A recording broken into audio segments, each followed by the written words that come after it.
Facebook scroll করছিলাম, হঠাৎ করে এক ছেলে বলে যে আমি কখনো ঢাকায় যাইনি। আবার কি বলে, আমি কখনো কক্সবাজার যাইনি।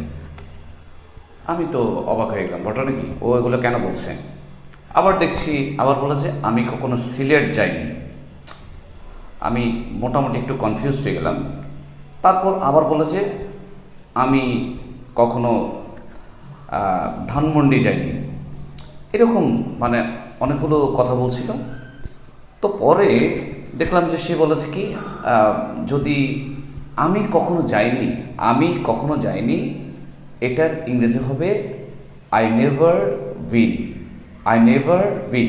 তখন আমি বুঝতে পারলাম যে ওরে বাবা, এ তো ট্রান্সলেশন বলছে, মানে হচ্ছে সে বুঝাইতে চাইছে যে কি আমি কক্সবাজার যাইনি।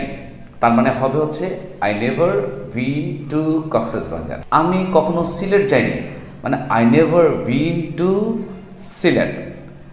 তখন বুঝতে পারলাম ও আসলে ইংরেজি শিখাচ্ছিল। তো বিষয়টা আসলে ইন্টারেস্টিং লাগলো, তো সেই জন্য আপনার সাথে শেয়ার করলাম। আহ, আপনি বুঝতে পারছেন তো, না? ওকে, থ্যাংক ইউ।